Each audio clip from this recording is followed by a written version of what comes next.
avec Joël Rançon, Fatal Ebodé, Moustique le charismatique, Pinto, Dorette, Ben Benjo, et bien sûr notre invité qui est autre que Lucky plus 2, la menace qui chatouille tout de suite.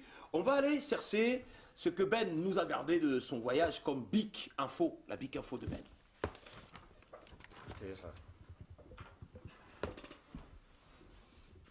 Bon, la Big Info qui tarde à venir.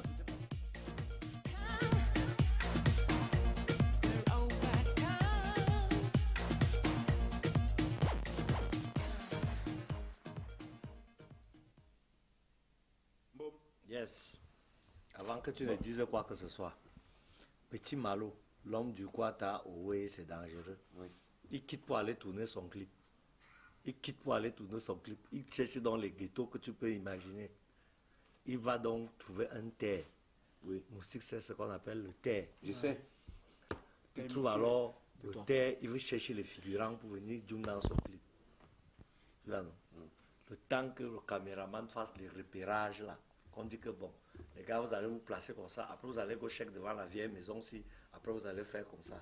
Les gars, c'était déjà allumé 2 ou 3 choses.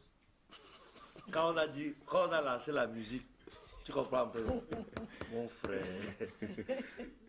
Malo a même proposé qu'on change d'abord de site, on veut tourner d'abord ailleurs.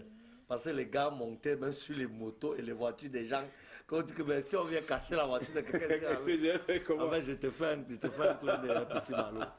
Juste un clin d'œil. Voilà. Ah bon, alors je vous rappelle que Petit Malo, c'est pas Petit Malhonnête, contrairement à ce que vous allez penser, c'est juste le diminutif. Malongo. Andi Mouna Kribi. Andi, quoi, ils appellent ça Bano, je pense. Oui, peut-être.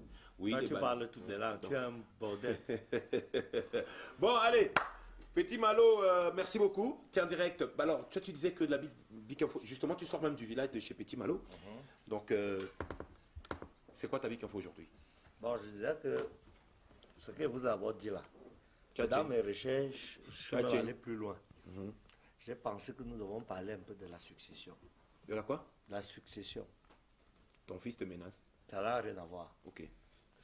Je voulais justement qu'on parle un peu de la succession. Vous savez que chacun de nous work pour ses enfants et son conjoint, non? Oui. Ça dit que d'abord, ça dit que quand tu sors tous les matins, c'est pour laisser un héritage à tes enfants et à ta femme. Oui. D'abord, c'est quand c'est trop que maintenant les frères, les oncles, les mères et machin peuvent profiter. Quand tu as laissé beaucoup de biens. Mais au départ, tu cherchais d'abord la maison. Organiser le futur de ta famille. Tu cherches une maison pour mettre ta femme.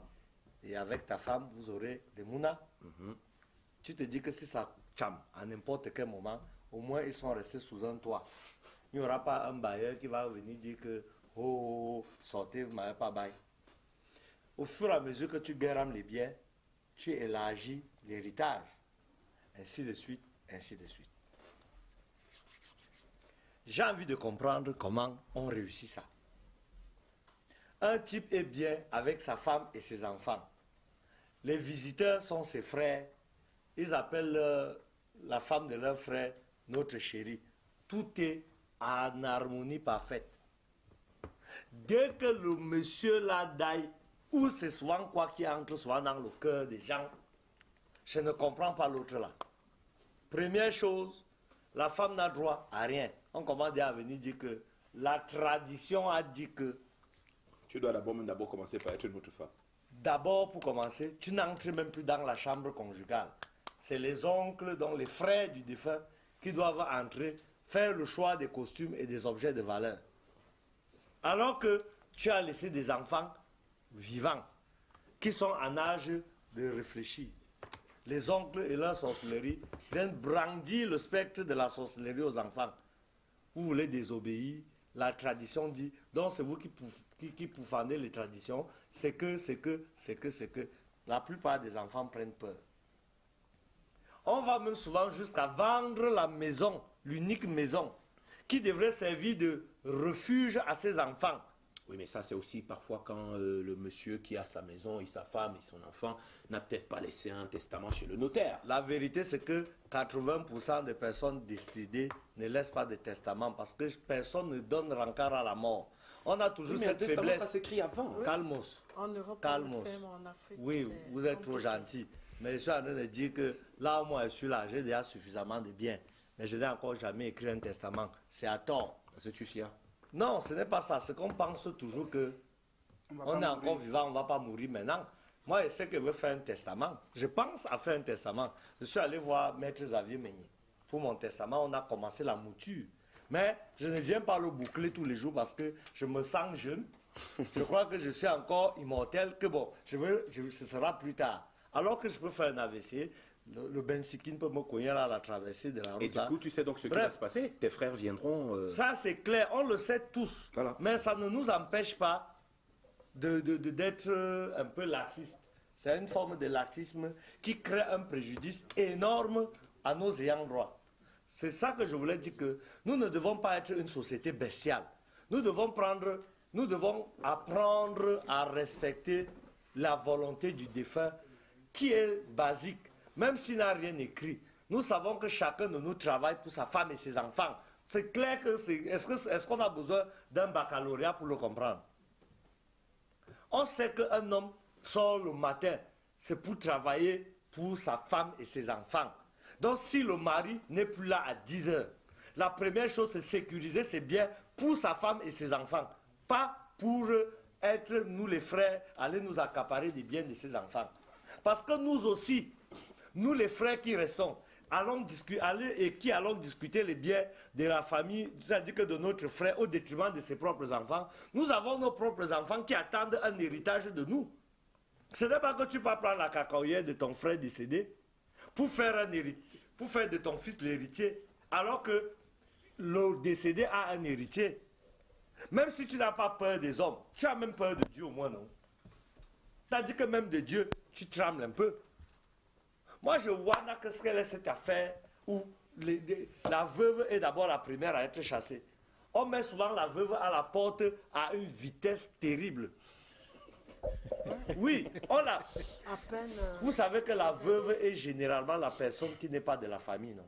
Oui. Parce que le mari est parti chercher. Mais il y a un lien, les mouna. C'est vous qui venez de trouver le lien. Je vous dis que quand on veut te chasser, on ne réfléchit pas. On te chasse d'abord avec tous les enfants. Et quand après on dit que tu as abandonné le foyer, que dès que ton mari est mort, tu avais abandonné. C'est eux qui disent ça. Alors qu'on est venu te parler.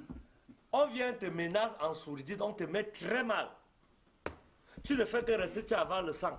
Le jour que tu en as marre, que je veux quand même protéger mes enfants, comme c'est déjà la guerre là que vous voulez même tuer les enfants, je m'avais même loué à côté. On dit qu'abandon de foyer. C'est la raison maintenant qui justifie le fait qu'ils arrachent maintenant tout ton bien. En Afrique, c'est de ça qu'il s'agit. Mais je voulais quand même vous dire, au cas où vous l'ignorez, que la loi a prévu qu'il y a 3 formes d'héritiers. Il y a le premier degré, deuxième degré et troisième degré. Les premiers sont les enfants légitimes et les enfants illégitimes mais reconnus. Et même les petits-enfants reconnus. Ça, c'est le premier degré. S'il y a une maison que le défunt laisse, c'est à eux d'abord. On sécurise comme ça. Maintenant, la seconde zone vient donc sur les oncles, les parents. Ça, c'est au cas où tu n'as pas laissé d'enfants. Parce qu'il y a des gens qui finissent de construire, il n'a pas d'enfants, il n'a pas de femme. Quand il laisse un héritage, c'est à partir de là qu'on regarde donc. On laisse un temps, on fouille pour voir s'il n'avait pas même un bâtard non déclaré quelque part. S'il n'y avait même pas de bâtard déclaré quelque part, c'est comme ça là que la succession peut donc revenir à la famille. Et c'est même organisé. Oui, mais disons qu'il en a eu un, mais c'est sur l'acte de naissance, le nom du parent n'est pas mentionné là-dedans. C'est pour ça qu'il faut reconnaître. D'ailleurs, la loi de 72 exige, ça dit que c'est obligatoire la reconnaissance d'enfants. Il n'y a plus l'enfant, il n'y a plus de père non déterminé, PND. Père non identifié. C'était dans les actes. Il y a les gens qui ont encore les actes de naissance avec PND là-dessus. Ça. C'est déjà interdit. C'est fini. Il n'y a plus de père non déterminé. On estime que chaque mère connaît le père de son enfant. C'est pour ça que c'est la mère. C'est la mère. La mère déclare avec 2 témoins que c'est Rançon qui est le père de son enfant. Que Rançon le veuille ou non. Dès qu'elle bring 2 témoins que c'est Rançon, mon petit descend, il est le père de l'enfant. Parce que c'est la mère qui connaît celui qui a mis. Et comme en dehors de Jésus, aucun enfant n'est entré par le Saint-Esprit. Tout le monde sait que c'est quelqu'un qui est monté sur l'autre père. Donc du coup, il n'y a plus de père non déterminé. À cet effet donc, les enfants qu'on fait dehors là, que vos femmes les sécurisent parce qu'ils sont ayant droit. Ils sont ayant droit. Ne tentez même pas de réfléchir sur ça. Parce qu'on dit souvent que les enfants qu'il a fait dehors, vous ne devez pas venir discuter l'héritage ici. Ah, ils partent discuter où? Que les hommes ils partent discuter où? Bon, et pour sortir de ma Big Info, je voulais aussi vous dire que votre affaire d'héritage, que vous croyez que c'est seulement les garçons là, l'héritage, c'est tous les enfants. Et ils ont pas égal. C'est-à-dire que ce soit fille ou garçon, la loi, elle ne connaît pas. La loi ne connaît pas garçon, la loi ne connaît pas fille.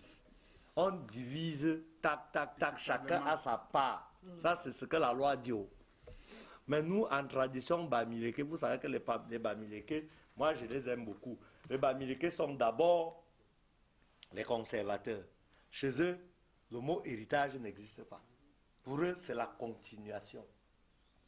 La succession, la continuation. Oui. Ça veut dire quoi? On va se dire qui est mort. On va dire que Morsine Don, alias, j'ai décidé qu'il est mort. Non. J'ai dit que Morsine Don. Non, prends un nom. Laisse-moi. Rishi Ndada, comme ça, c'est pas son nom. Bon, Rishi Ndada n'est pas mort. Ce n'est pas non plus son nom. Morsine Don est mort. Quand Morsine Don est mort là, comme ça, là, on décide que Morsine Don n'est pas mort. Parmi les enfants de Morsine Don, il y a le successeur qu'on appelle généralement le père, donc qui prend la place de Morsine Don. Il continue l'œuvre de son père. Ça veut dire qu'il n'y a pas de cas, on partage les biens. Ça veut dire qu'il y a la continuation dans la succession. Là, c'est clair.